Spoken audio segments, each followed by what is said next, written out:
Yeah. Very good progress. Yes, did you have a good on your trip? Hmm? Did you have a good time on your trip, on your time home? Yeah, you know. Also, mainly this time was there because of family and aging parents, you know. So all the ups and downs of folks in the 80s. Yeah. So that was mostly this last trip. I'm glad you got to see him. Yeah, absolutely. And in November, I'll see them again briefly for like 10 or so days because my oldest aunt, she's going to be celebrating her 90th birthday. Oh, So my cousin, who is the only son, has asked me to go back and help with putting that together. Then right after our retreat in Little Rock, like I get back on Sunday. That's the reason why I have to leave Sunday afternoon itself. Is I have Monday as a cushion day, and then Tuesday I fly to London for my other aunt, the youngest of my dad's siblings, her 80th birthday. wow, my goodness. Yeah, so have to do some of the family things to see the different surviving siblings of my dad's. And so, yeah. So these days, you know, with flying and all that, it's a little risky if I cut it too close. So Monday as a cushion day. Last time I came to Little Rock, I think I got delayed by a day getting back. Oh, okay. It got delayed. I think it got delayed flying out, not in Little Rock. It got delayed at the connecting point. Yeah. Actually, it got delayed in Little Rock, so then they rerouted me, which involved getting delayed at some other point. I know. Yeah. So hopefully one day cushion is enough. So yeah. Anyway, so where is everyone? Where are we? Probably. Thus have I heard. Everyone is not sure where we are.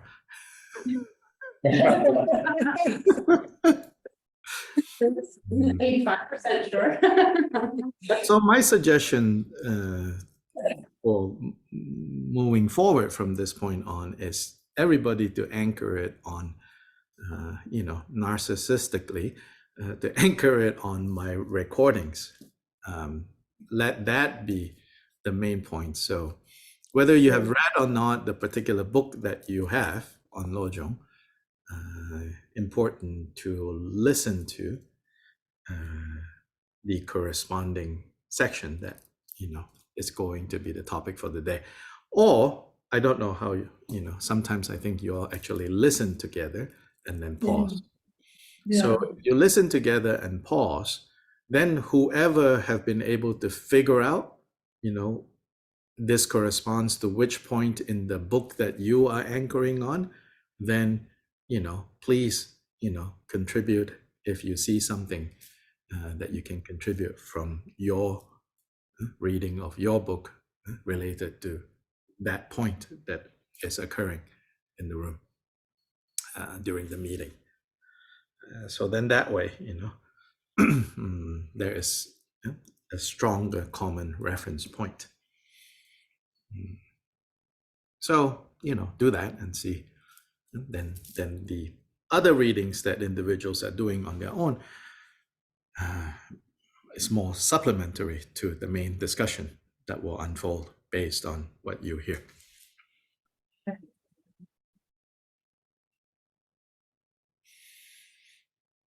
So I believe you all are in the 6th point, right? Out of the 7 points. Right. Yeah. So the overview again, since my contribution, I think, to all the commentaries that are out there on the Lojong in 7 points.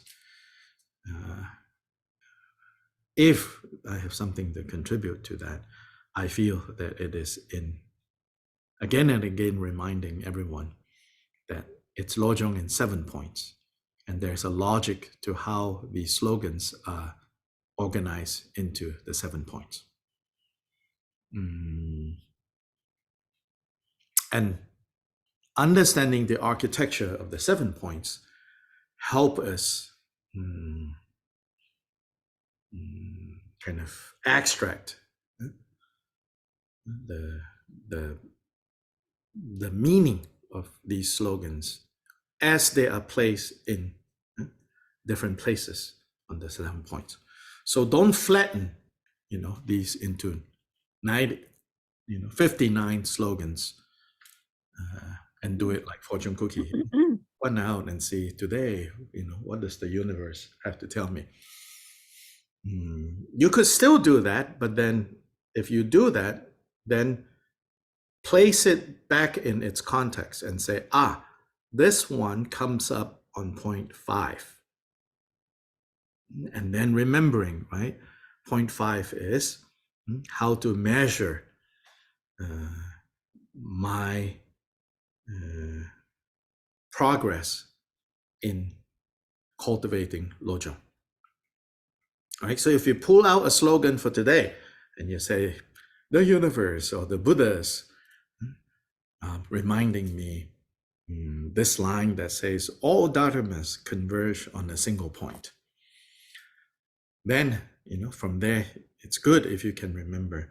So this occurs under point number 5, and the slogans given in point number 5 are meant to help me measure, am I making progress in Lojong, in cultivating Lojong? So then all dharmas converge on a single point. That single point is the point of overcoming self-grasping. Stated in a negative way, as in a negation, it's to negate self-grasping. Stated positively, it's to increase our ability to cherish others over cherishing self. So then it says all dharmas. So that means it's saying, reminding us, no matter what spiritual practice that we do, no matter what kind of, what level, whether we want to call them, little lesser vehicle or great vehicle or the indestructible vehicle, it doesn't matter. We're making progress if no matter what spiritual practice that we're doing, we find that it is moving in the direction of undermining self-grasping. It is moving in the direction of making us more capable, more able to genuinely cherish others over self. So if we see that this is happening, then say, yes, I'm making some progress. But then if we see that actually, seems like I'm going in the opposite direction, then it's like, okay, recommit myself to this, got to make a U-turn and get back in the right direction. I remember, there was a point where I commuted, not on a daily basis, but overall weekly basis between Asheville North Carolina, and Davidson, North Carolina. I was living in Davidson. The center was already started in Nashville, so I would commute. Then on 40, which is the direct the highway in between Charlotte and basically Charlotte, Davidson, and Asheville. If I got off on 40 to go get gas or a coffee or something like that, I get confused afterwards. Do I go east or west? And sometimes the confusion is so convincing, as in it's not a lapse. You're like, I'm convinced I'm going, east. And then after driving a little bit, you're like, wait a minute, I'm getting closer to where I left. So then U-turn, time for U-turn. So distractions turn up, distractions turn up, and then we forget, then of course, we drive and then so convinced that yes, this is the direction. So anyway, yeah. So each of these slogans, they are embedded. Each of them is embedded within one of these 7 areas. So knowing where they turn up will go a long way in helping us really get the essence of what is being said. Right? So now, 6 and 7, I've said before, just a reminder. Truthfully, I am not clear, and I have looked for the different commentaries, both modern and ancient commentaries, to see if anyone have been able to very clearly draw a line between what is the difference between the commitments. So that's the translation, damsik. In fact, this word damsik or commitment is a Vajrayana vocabulary. It's often discussed in the Vajrayana context. Damsik, samaya, in other words. So literally, this would be the samaya that is involved when one trains in Lojong. And then the seventh,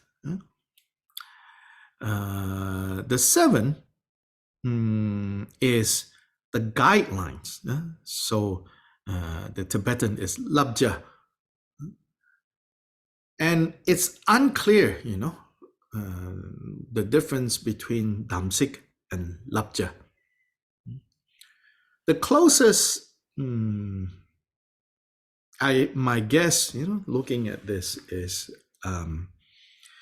most of what turns up under 6, the 6th point is things that we should guard against, things we should not do. And 7th is things that we should do. Things that we should do. So 6, most, whether directly or indirectly, you could say, whether the sentence directly or indirectly phrased in that way or not, is basically about, here are the things that you need to watch against. And then 7th is, here are the things that you should engage in, you should encourage, you should do. So that seems to be, but like I said, I have not yet found any commentaries, ancient or modern, that very explicitly explains what's the difference between commitments and guidelines, damsik and labja. And then if you're new to this, you're like, what's so important about looking for these commentaries, whether modern or ancient? So this is the notion of lineage. While there's much to be said about, like we Americans, we like creativity, you're rewarded for creativity. Coming up with something new, a new idea, a new insight, yes, something to be said about that. But you should know, especially in Tibetan Buddhism, there's tremendous emphasis on the continuity of lineage. So this kind of continuity is done by, in one form of it, is about what you are saying. Is there any basis from earlier generations? So the need to do that is a way to ensure, right, that you're not making up things that you don't even know what are the implications and the consequences of what you have made up. So in a way, you could say this tradition emphasizes the collective wisdom of the past, serving as guidance for us now in the present. You could see this kind of you could say two sets of values. If you put it in the European context, yeah. I don't know. This might scare people away. The Tibetan Buddhist approach is closer to the Catholic, Orthodox, and Jewish approach. Then, like you could say, maybe the non-Tibetan Buddhist forms like Vipassana and Theravada, or even Zen, it's more like the Protestant emphasis. The Protestant emphasis is, to go back to one book, and through that one book, God speaks to individuals directly, so that anyone can and should read the one book and be inspired directly. Whereas the other traditions, Orthodoxy, Catholicism, and going even further back, the roots of this in the Jewish tradition, the book, the Torah, the Bible, is one of two sources of inspiration and authority. The other is tradition with a capital T. Here we call lineage.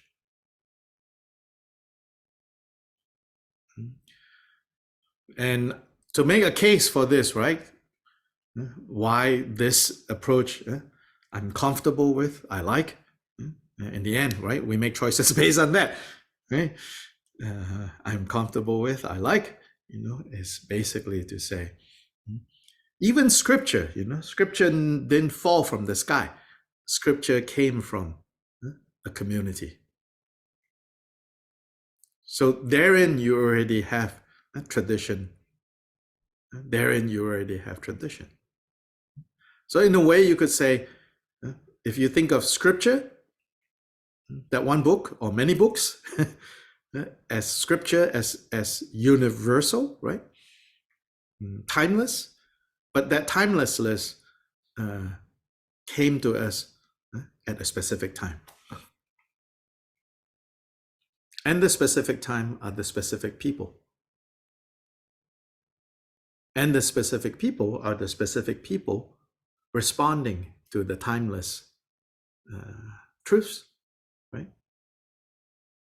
And digesting that, and internalizing that, and embodying that. All of that is that notion of lineage. Now, lineage, and this more spiritual sense, I guess you could say, of the church, right, or the tradition, can sometimes get very much mixed up and confused with lineage as institution or church as institution. Church as institution, lineage as institution, I feel, yeah, maybe that don't need. Maybe that, may or may not need. but lineage as the spiritual continuity, church as church with a capital C, right? As that continuity. That I think is necessary, because that is basically community. Of course, in our case here, we say this community is a community of realized beings. This is what the lineage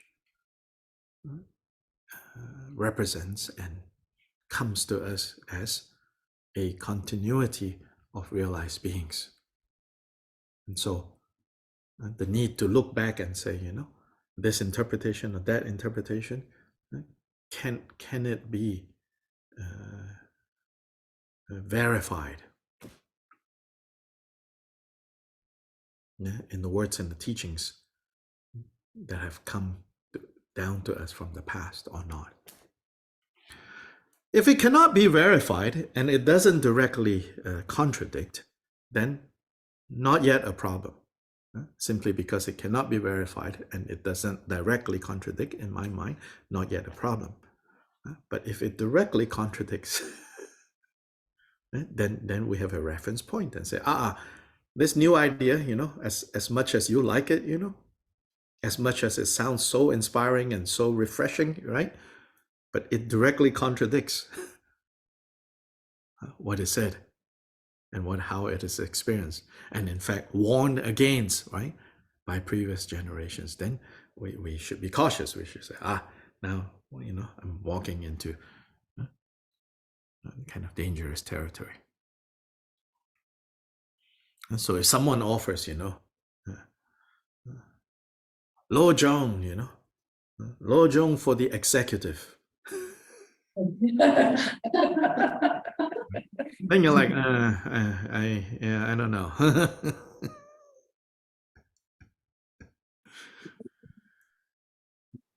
Like, Lojong for executive leadership seminar. It's like,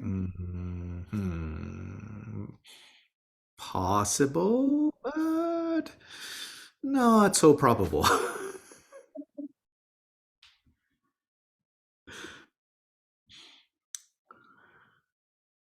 So you guys are around the beginning of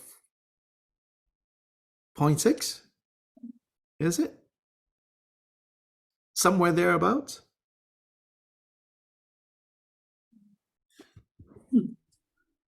Oh no. I think gotten to weak points, maybe injured limbs. But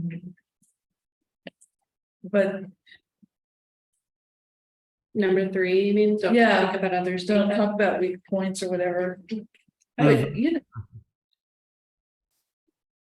Yeah, my memory goes back to number 4. Don't concern yourself with others' affairs. Okay. Right. But really, Dr. Lai, whatever you wanted to say to us today about that point. It's all okay. Yeah. Yeah, it would be fun. So if we look at that, right, it's if you look at like at the very beginning there, right? Yeah. Train always in the 3 basic points, right? Can you all remember the 3 basic points? Or the 3 basic principles? I mean, there are so many basic 3 all over the place, But in the context of Lojong, can someone quickly summarize those 3? I have them. I wrote my notes. Mm-hmm. I can't say that it's my memory, but Okay. Well, it's in your notes, so your memory got registered somewhere, so that's good. I have number 1, don't transgress even the most minor points of training. Number 2, Yes. don't behave recklessly. Yes. And don't be partial. Right. Yeah. So there's 3 basic principles, to be fair, not commonly seen as a group of 3 in other contexts. So it's something peculiar to or unique to this Lojong slogan, this Lojong line. So obviously, and they call it the three basic points, three basic principles. So one is, what you have committed to train in. Even the small details, don't be careless about it. I mean, certainly, it's not encouraging us to be paranoid. Did I break this commitment? Did I break that commitment? But to bring mindfulness, to bring awareness, to bring presence into our conduct, so that even small, kind of seemingly small compromises should not be taken lightly. The reality of our lives is that we do break them. We do transgress our commitments, and then especially when that happens, don't kind of take them lightly. Oh yeah, but to see,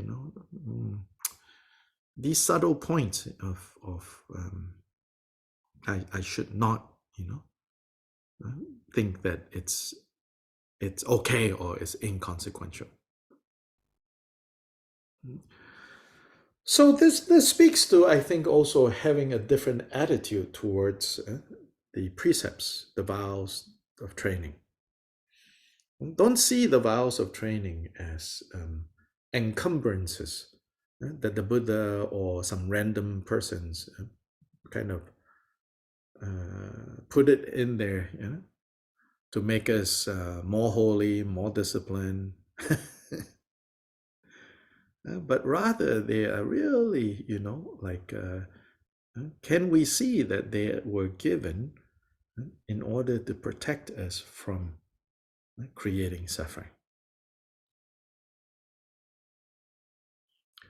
And if we know, and we understand that all the proscriptions, or stated strongly, prohibitions that the Buddha identified, don't do this, don't do this, don't do this, don't do this, don't do this. It is fundamentally to protect us from creating the causes of suffering.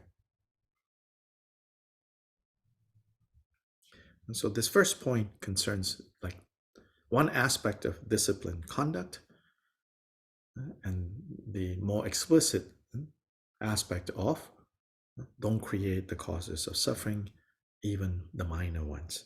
The second one, refraining from like kind of nonsensical behavior, sometimes translated like that, or reckless. That is another aspect of disciplined conduct, which is not necessarily directly related to like moral, ethical matters, but is reckless. Of course, reckless actions have results that play out. But more immediately, it might be hard to see what is unskillful about reckless behavior. So in one commentary, it says, like cutting down haunted trees, keeping company with lepers. You're like, what? So those are reckless behavior to kind of show bravado, spiritual bravado, reckless in that sense. So cutting down haunted trees, meaning, this is within a context where people have this strong belief, like certain trees, certain things, have spirits living in them. And then you want to show, I'm beyond it all. Then you go cut these haunted trees. Or keeping company with lepers. That is, again, within this 12th, 13th century context, leprosy was a dreaded disease. And people didn't quite understand how it spread. And so one idea is that, that if you are physically close to lepers, you will contract it more easily. So then there are some, spiritual practitioners who want to show kind of bravado, like, I am impervious to disease, I cannot be affected by them, and then you go,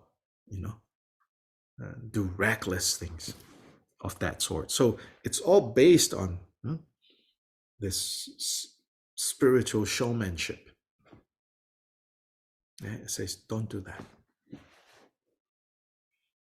Don't be dramatic and flaunting your realization, so to say, by doing reckless things. So it's not talking about just random reckless things. Of course, that is included, but it's warning against specifically, the recklessness that come from wanting to show that you are so spiritually advanced that you're not afraid of the kind of spiritual matters that others are afraid of. You might even think, they're so superstitious. I'm going to show them it's not true. Right? It says, don't do that.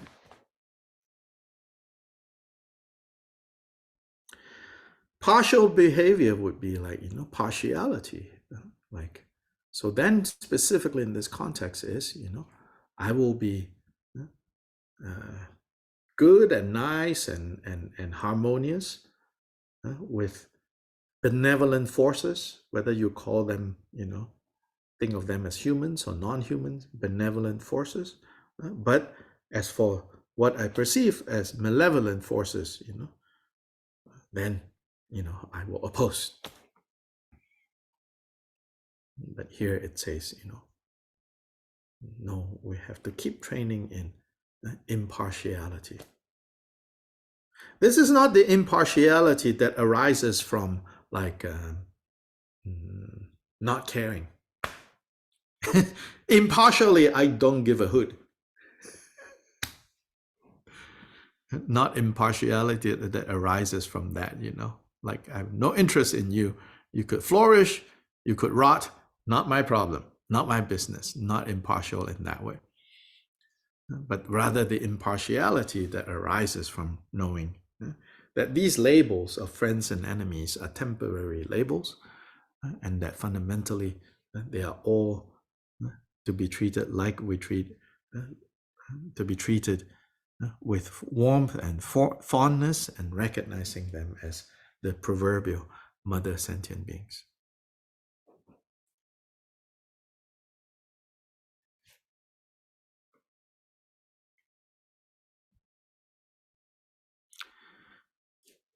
Change your attitude, but remain as you are.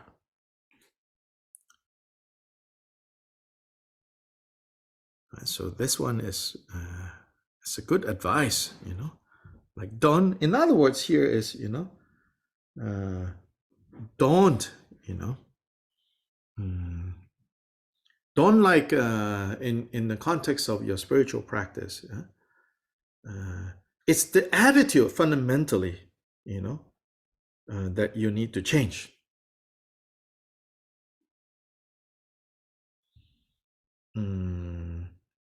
And not so much, at all.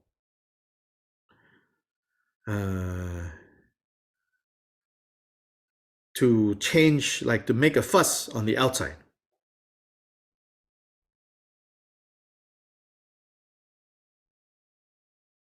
To make a big deal. Oh, I'm now practicing Lojong. Oh, I'm now following the Buddhist way. Yeah, and then to accessorize accordingly. It's not like that. It's the attitude that we have changed.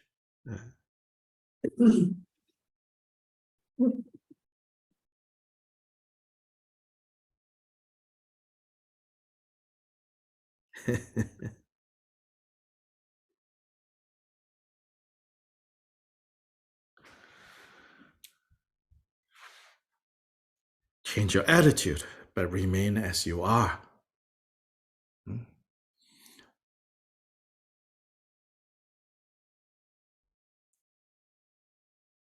And especially, in a context where Buddhist practice is a minority tradition, perhaps even exotic, perhaps even kind of threatening to some people, then don't make a big fuss.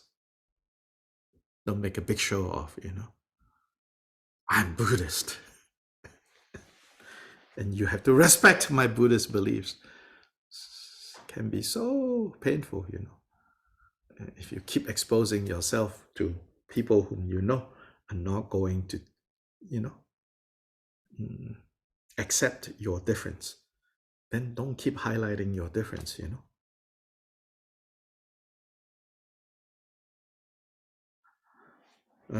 in recent history,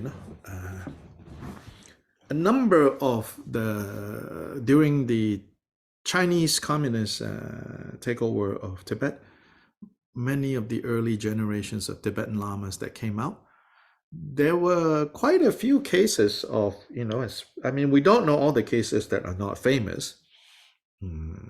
So we don't know how many of others did this, but we have a few cases of more known individuals who, when everything was destroyed in Tibet and they came into India, with absolutely no sense of what may or may not happen, how things would continue. I think many of them never dreamed how Tibetan Buddhism would go international. And so then all the efforts from the world, all everywhere, from secular interest to spiritual interest, all the money that pours into India and Nepal to rebuild monasteries, reestablish. But in the early stage, it was absolute chaos and confusion. Very impressive that the Tibetan people never, by and large, I'm sure there are individual cases, but by and large, never gave up, on the Dharma. You have to appreciate, how traumatic that was. That the Dharma that they thought would protect them, seemed to have failed them actually. So in this early period, there were some great lamas who basically assimilated into Indian life. The most famous one that I think some of you may know is Kunu Lama. Kunu Lama, which the Dalai Lama says is his main teacher for teaching the subject of bodhicitta. Kunu Lama himself wasn't Tibetan, actually. He was from these tribal people on the borders of Tibet and India. This place called Kino, in Tibetan called Kunu. So he's named after the place he came from, Kunu Lama. So it's an Indic people mixed with Tibetan at some point. So they are Tibetanized native tribal people in India. But before the fall of Tibet, he traveled to Tibet and studied there and also taught there. He taught Sanskrit actually because of his background. And so then he became a great teacher, admired for his ability to teach, his mastery of Sanskrit language and Buddhist philosophy and all of that. But more than that, he was also a very serious practitioner. So he wasn't only well-schooled and well-educated, he was a serious Dharma practitioner. So when Tibet fell and he came back to India, he lived among the Hindu sadhus in Varanasi. Nobody knew, that he was this great Buddhist master. Then in my lineage, Drigung Kagyu, we also have a teacher. And in this case, this teacher was actually from Eastern Tibet. But he also hung out with the Hindu sadhus and kind of blended in before he was recognized and go, wait, you can't do that. You have to come back to the monasteries that we are rebuilding. But they basically assimilated into the Indian Hindu society,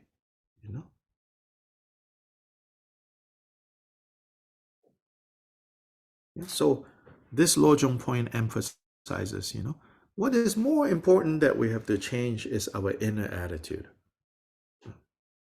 And don't get distracted by thinking, changing the outside is what we should do. Then don't expose others' weaknesses. And don't dwell on others' affairs.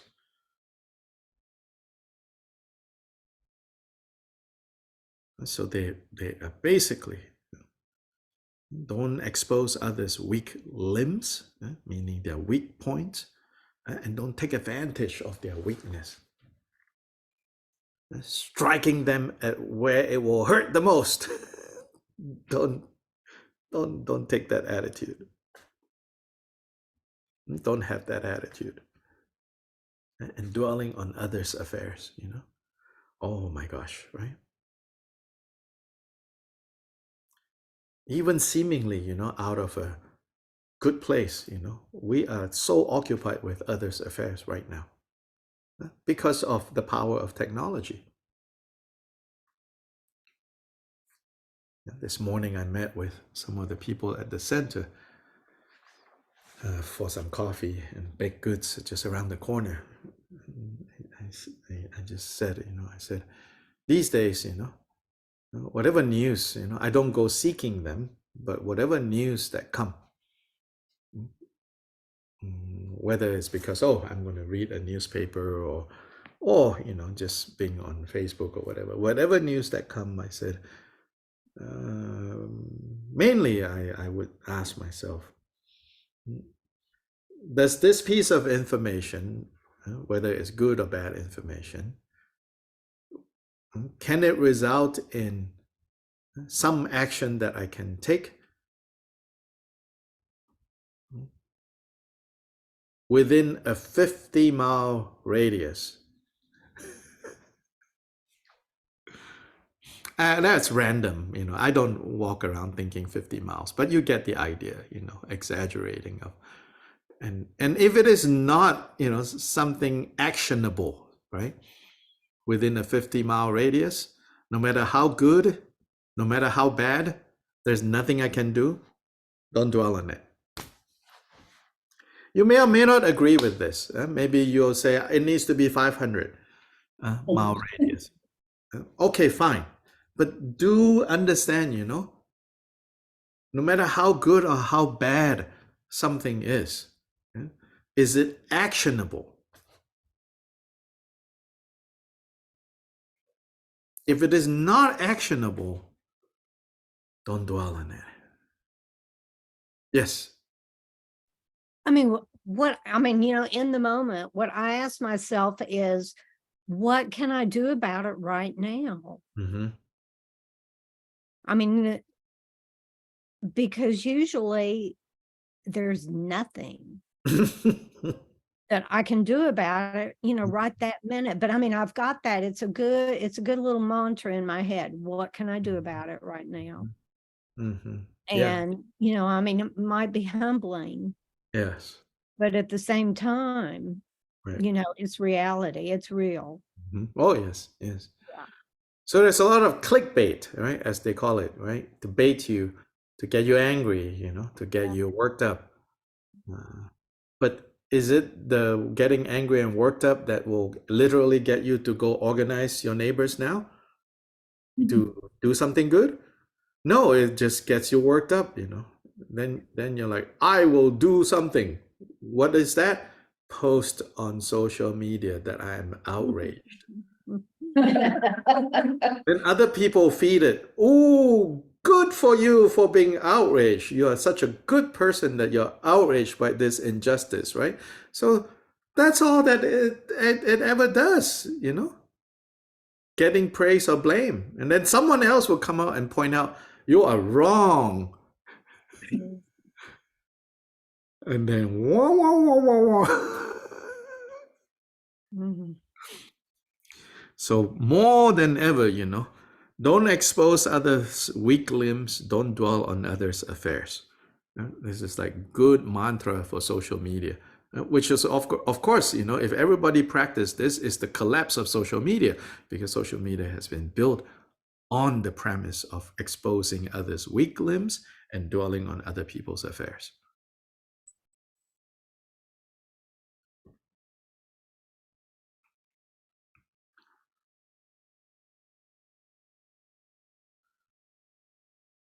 Overcome the stronger glaciers first. It's like, oh, really? Shouldn't I go focus on the weaker ones? So sometimes, Sometimes. It's not saying all the time, but it's saying here, if you can, address the stronger afflictive emotion, the stronger mental defilements, if you do that, then the smaller ones get taken care of. Now, it is also true, I think, from our own experience at other times,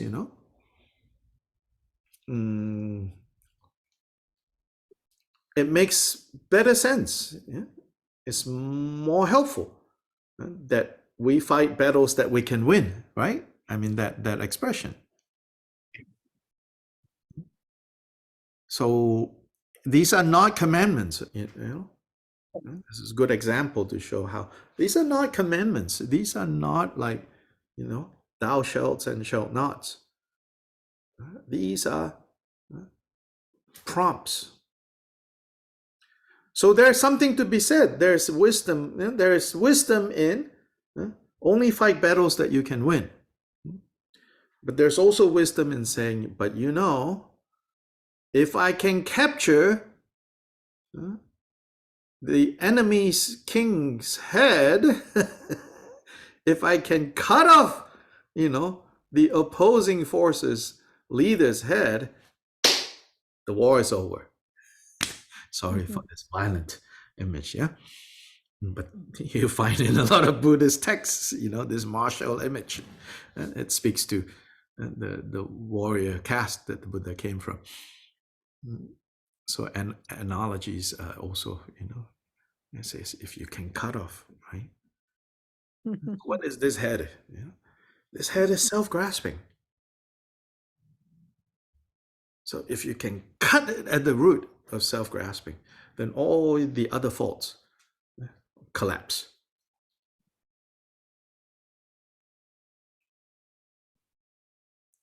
Literally, the head is gone, Everything else will collapse. So it's in that context, then it says here, overcome the stronger kleshas first. And also the stronger kleshas tend to be the things that bring the most immediate karmas, Karma ripening is when you have a very strong mental defilement. Often that one brings suffering the quickest. And so in order to prevent, being overwhelmed by suffering, you need to have a lid over that. Even if it is not like completely overcoming, you need to put a lid on the strongest of your mental defilements. Because otherwise it will summon a lot of the other faults.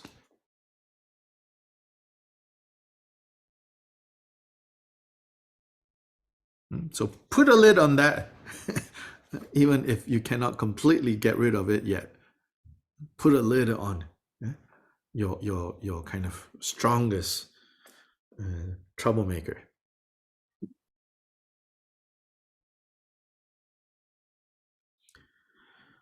Give up hoping for results. And that lesson is taught famously in the Hindu scripture called the Bhagavad Gita. In the Bhagavad Gita, it says, do what is right, perform your duty. It's formed in the notion of duties, dharma. There is the word dharma too, but dharma there has the meaning of duty. Do your duty.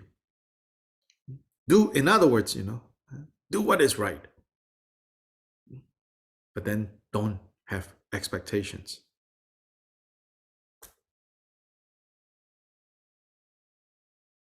Don't expect later on in one of these statements, in one of these slogans, it says, don't expect a standing ovation. Yay, bravo, bravo. Don't expect that. Don't fish for it. Because it's pointless,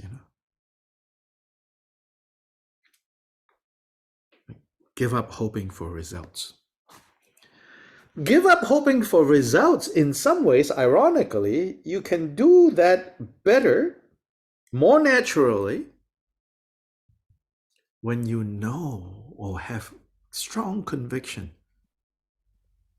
all actions produce results. So I don't need to sit around hoping, like, keep checking, right? Your Amazon delivery. Track shipment, every 15 minutes. Instead, you trust, you said, it's already, on the way. It will arrive when it arrives. And that's the meaning of, give up hoping for results.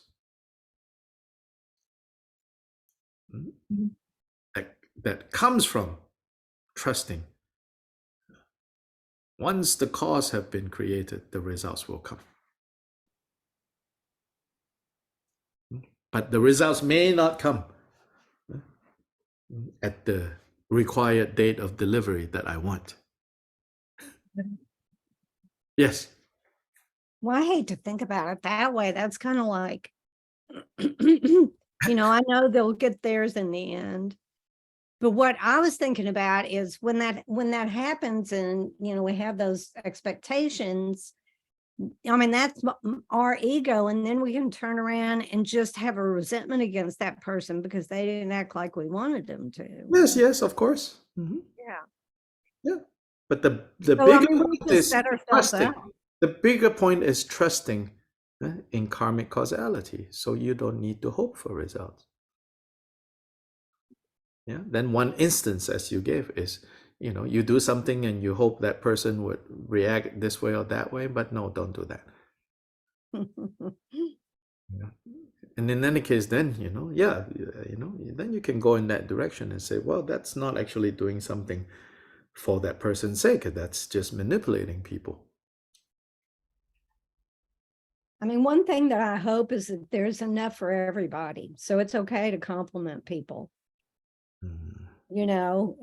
Instead of being so anal that, well, I can't say that because nobody ever says that to me. So, but there's enough, like I've seen on Facebook, it's not a pie. I mean, everybody can get in on the goodness. There's nobody that will be left out.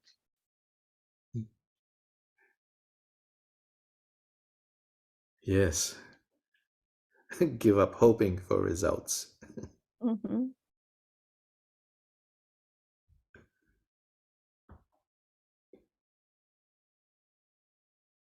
Give up poisoned food.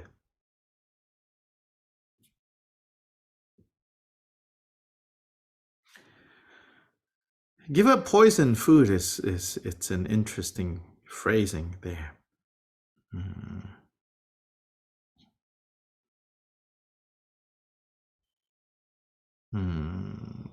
So there are two things here, food and poison. Yeah, so the statement is not saying give up poison, which of course, give up poison. Neither is this this statement saying, neither is this line saying give up food, but give up poisoned food. So what does that mean? Don't contaminate your food with poison. In that way, give up poisoned food.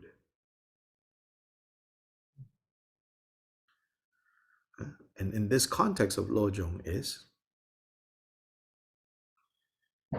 don't let your Lojong, don't let your Lojong practice be contaminated with self-cherishing.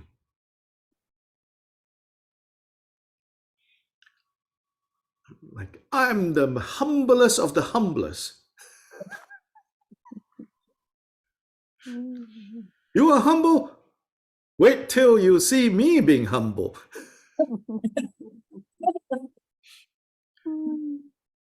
right? Oh, I don't have many. I don't have many good qualities, but one good quality I have is humility.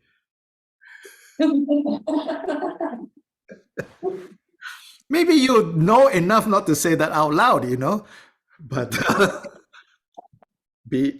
inside you kind of believe that. So that's poison food. Like, so another way, maybe a less literal translation, but it gets to the point, is like, don't add poison to your food. So your food is Lojong, to dispel self-cherishing. So don't put don't put poison into it.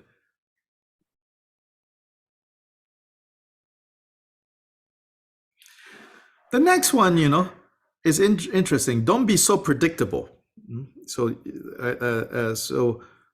Don't be so predictable, or do not make a point of constancy.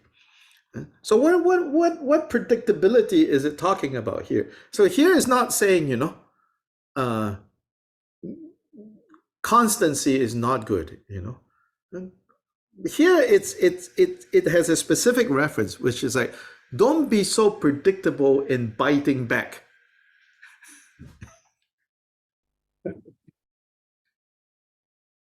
It's don't be so predictable in that way. In other words, like, Dharma practice needs to be against the stream. Right? The stream is the predictable. The predictable way that is the way of the world to respond to things. Don't be so predictable that way. Yeah? Instead of an eye for an eye, turn the other cheek. That's the meaning of being unpredictable. Turn the other cheek. Not an eye for an eye.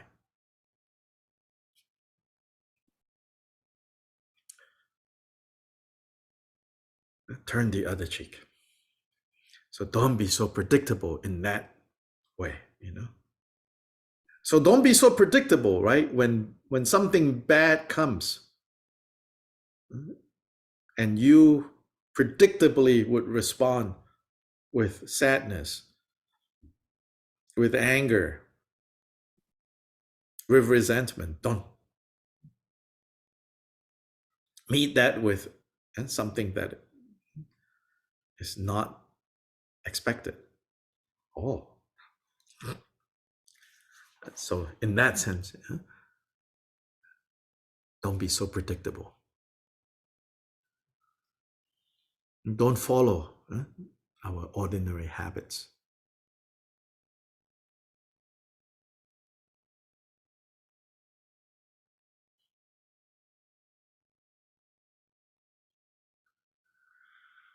Don't retaliate with the agitation of hurtful speech.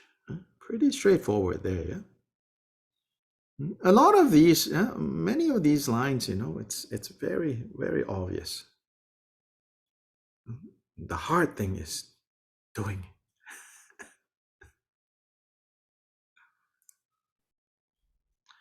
it. How often have we done this, right? Retaliate with the agitation of hurtful speech, because you have been hurt, so lash out.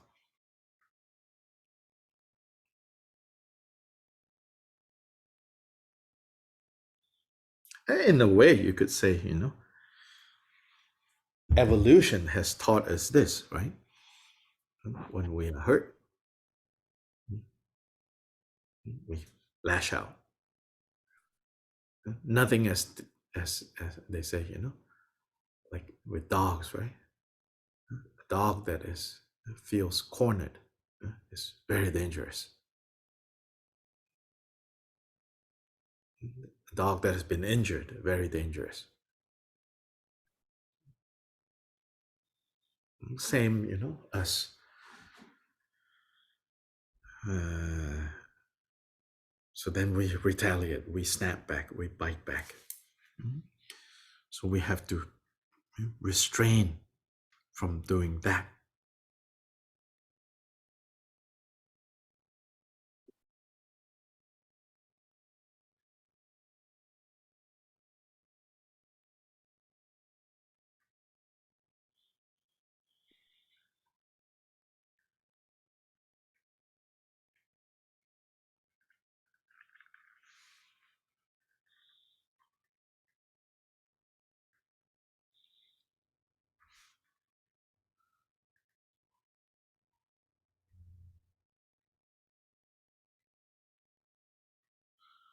Do not lie in ambush. Do not strike at weak points.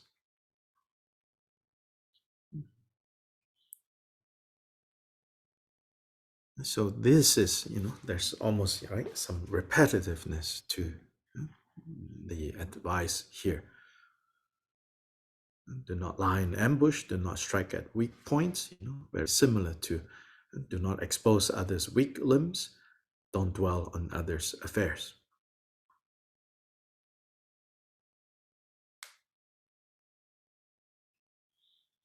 Yeah, lie in ambush. We're waiting for someone to make a mistake and then pounce.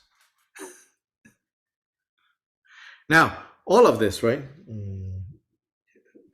In the context that you and I often find ourselves in, maybe not in my context so much, maybe some of you, who's still working and, turning up at places, it also says, practice Lojong secretly. Don't announce. Don't announce, So yeah, ABS, don't make t-shirts that says, Lojong practitioner. Meaning don't have t-shirts that says, please walk all over me. Because it may sound like, if you don't understand what is going on here, as somebody who picks up this text and look and say, oh, you mean like become a doormat? It's not talking about that.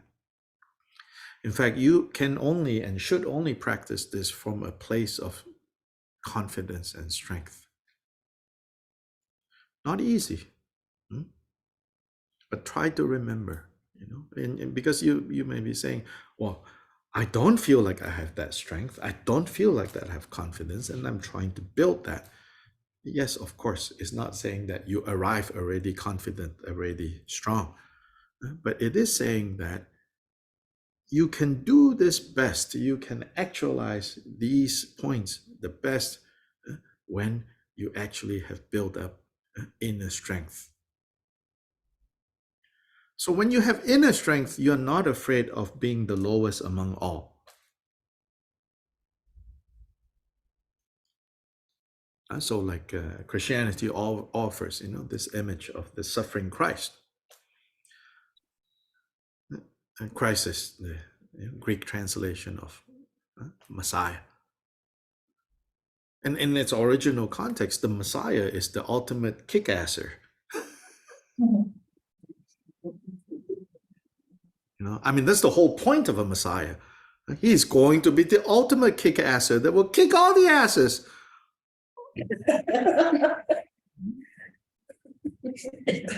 That have oppressed us, that have done injustice to us.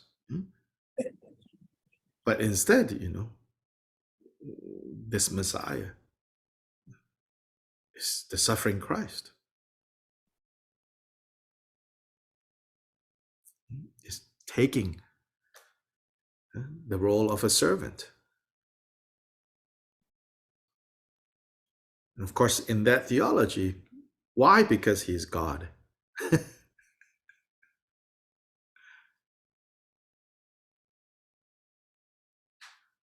Why? Because he's God.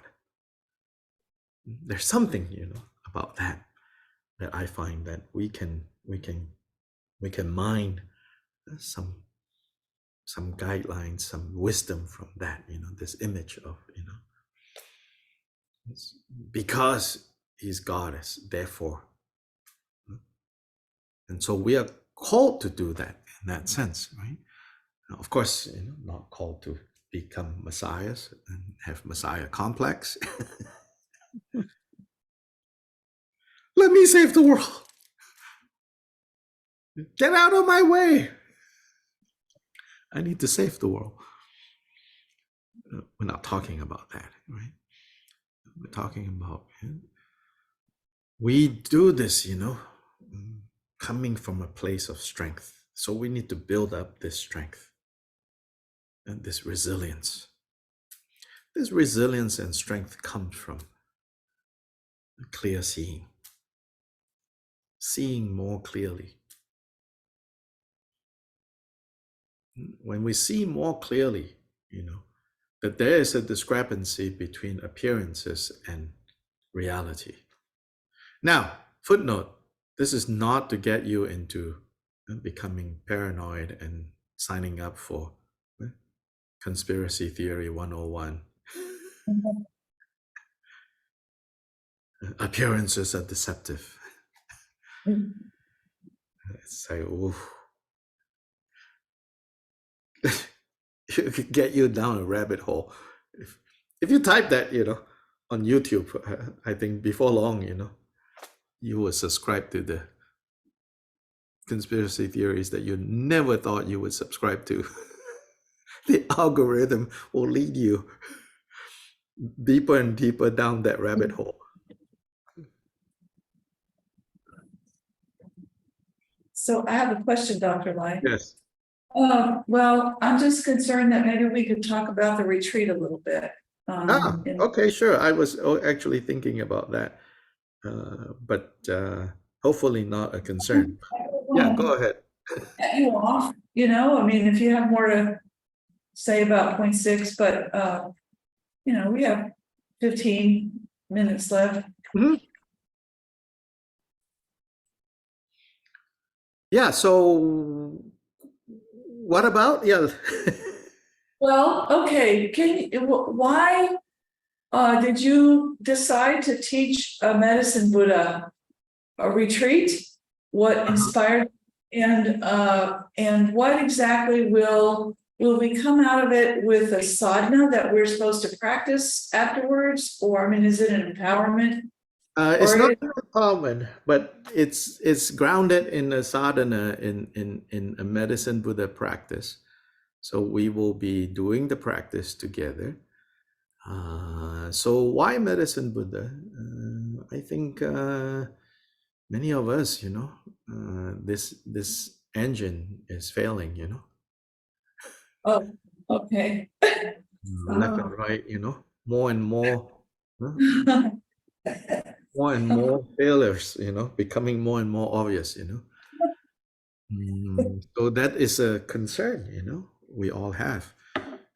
More and more. I mean, I get people messaging me, emailing me saying, my brother got diagnosed with this, or my sister got diagnosed with that, or I got diagnosed with this. And then no matter how much Dharma we seem to have indoctrinated ourselves with, the first response to these diagnoses, even when my brother has been diagnosed with this, then it's like, but I'm now thinking, maybe I have this as well, It's a very normal, natural response, no matter how much Dharma you have. Yeah. And so then we have been diseased, whether directly or indirectly. And medicine Buddha is the healer that doctors in the Tibetan tradition rely on medicine Buddha practice to be better doctors and to be able to help patients better. So there is that level that medicine Buddha practice is part of a cluster of interdependence, that if we practice this sadhana, if we connect with this principle, we can have better physical and mental, emotional health. We can. But that's not also the end result that we're seeking for. The end result that we're seeking for, so along the way, there are things and practices that we can do that can improve our physical and mental emotional health. And the medicine Buddha practices and the cluster of health and health-related practices can definitely contribute to that. But that is not the end result. The end result is the healing that the healing Buddha provides is the kind of healing that will follow us from now to the very end of this life, and even into the transitional stage of the intermediate stage, so that this healing doesn't stop with the failure of this body. So how can we relate and use this practice to really train us so that while still having this body and mind, we can do things to support healthy body and mind, but as body and mind begins to fray and fall apart, how we can continue to heal, how we can continue to be the medicine Buddha beyond this body and mind. So this is kind of in a nutshell what this retreat can help us to do. So will people bring like practice materials with them, bells and malas and stuff? They Yeah, can, but not like needed. If you have, you bring, and then there is a text that we need to print for participants.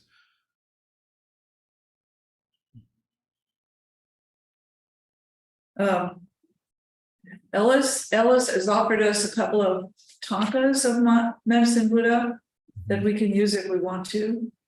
And this particular practice, the form of the medicine Buddha, is a little unusual. okay.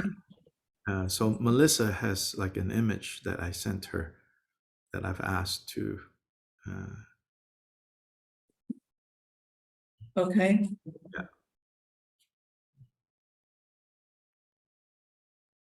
Yeah. I think you asked for a bunch of sort of regular size copies of the image, right? Like 4x6 or something. Sorry? Didn't you ask for small size copies of that image? So that everyone can have, yes. Okay. Yeah, because it's unusual. Should I make one large one too, or? I don't know. Why? Yeah. I don't know. I thought of it because Cheryl was asking about a tonka. Oh, Yeah. yeah. But we don't need a tanka, maybe. We don't, and we can, but we don't, but we can. Okay. Also, no need to say no. Okay. I'm trying to think what else we need to know for preparations. Yeah. When you do you want to try to have like a Thursday night family, potluck kind of thing, like we've done in the past? Whatever you all want to do, I'm happy to do. Yeah, because I took Friday off. I took Friday off in case we were doing something. Okay. And there is a talk on Friday night, is it? There is a talk on Friday night, yeah. Okay. Okay.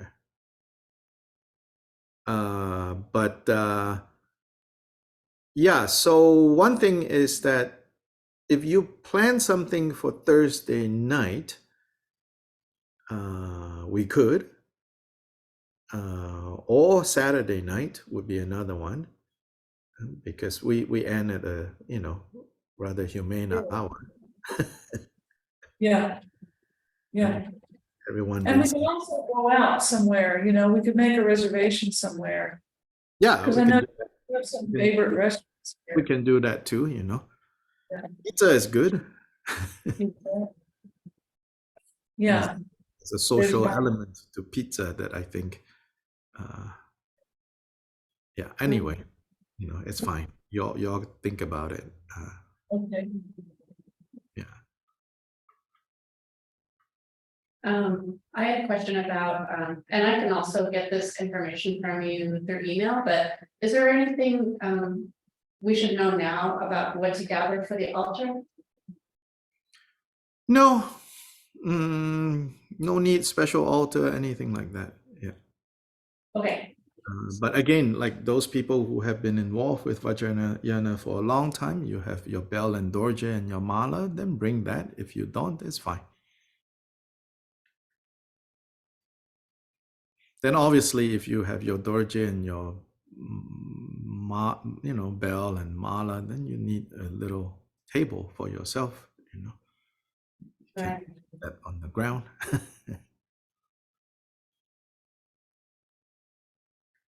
Um, hmm. And then the text, we can do it two ways. One is I bring, slightly not so convenient, but I could.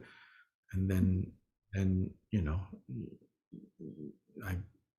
mean, we could print it here and then, or I send the PDF and then you all can print it on your end, or I send the PDF and you send it to everyone who register and say, you print it yourself. Yeah, that saves paper. Yeah, we can print it. We have some people coming on Zoom, some of your students from other places. Uh-huh. I don't have a list with me, but I think there are going to be about maybe 30 people here in this room, and then another handful Uh-huh. soon. Uh-huh. So I mean, I mean, definitely I can, I will send the PDF file for people who Yeah. are fine with the PDF file. And then then also you can tell them, hey, go print it out yourself if you want. And then you can also say, Han Lai will bring, 10, 15 copies that you can purchase, I mean, not to make money, it's just to cover the cost of that printing.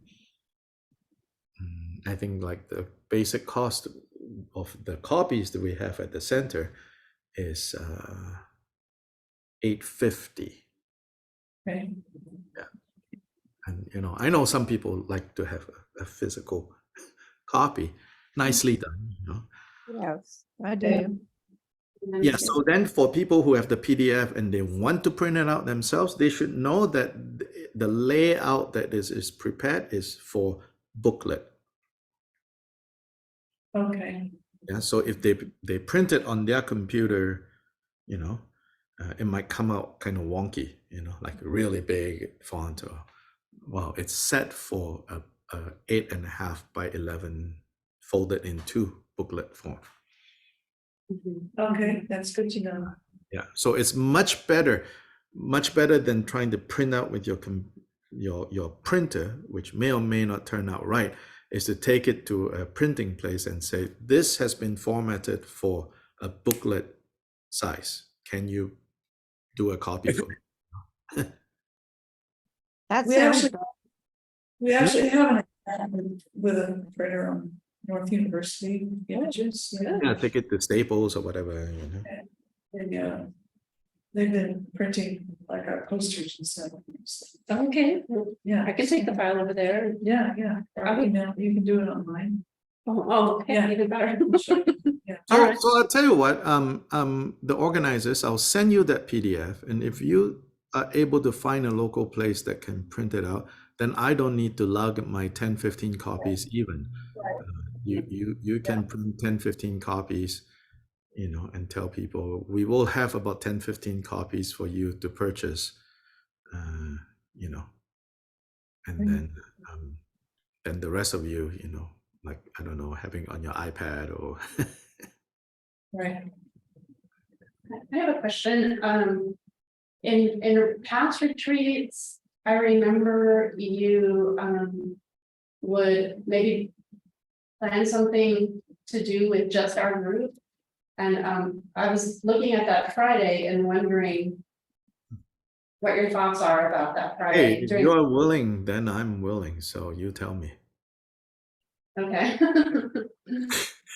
Karen already took the Friday off, she said. So yeah, we can always put her to work if we have no I program. can do it. Yeah. Here is a Yeah. mop. The building is only has a 11:30 to 12 sitting on Friday, so otherwise it's open. Mhm. So if you wanted to, So you bring guys, yes. okay. We can talk about that among Right. ourselves. Right. Sure. Right. Okay. Right now, there's a preliminary plan that can be changed easily, that has me going to Conway for Thursday night just to hang out with friends. But all that can be changed easily. So Okay. don't, because I already saw them when they came through this way.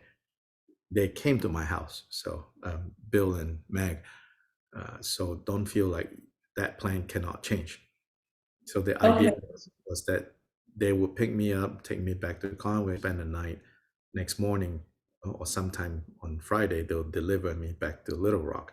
But again, that is not, that can be easily changed so that, it's one of you pick me up and then we go to Cheryl and mix on Thursday night. Well, you decide what you want, because either one is fine with us. I mean, we Like it's just be. fine with me either. So, so then if there's enough people that say, hey, Friday we want to start in the morning or whatever, Right. then sure, then Thursday night I just stay in Little Rock, easier for everyone. Yeah. Absolutely. I mean it when I say, it was just one of those things, that when they came through, they're like, I was like, oh, well, I could see you all again. They're like, great. But, Yeah. don't have to be.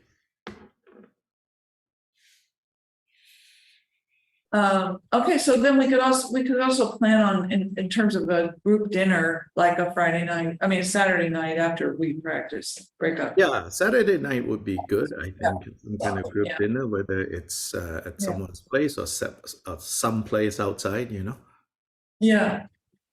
Yeah. We can talk about that. People Yes. have houses we can offer. Mhm. And then on Sunday, we have to end, and then I have to go to the airport. Okay. I think my flight is 4 or something like that. Great That's thing right. about Little Rock Airport is like, don't need to go so early. Yeah, it's really close and easy. It's a great airport. Yeah, it's right here. It's great. Hardly ever a line, and so. Right. It's really easy. Okay, well, any other questions, anybody? Sounds good. No, yeah. No. Okay, Thank you for joining us. yeah. Yes. Yes. Thank you. Hey, ta-ta, y'all. Ta-ta. That's how. Bye, you guys. Bye, Casey. Bye. Bye, Casey.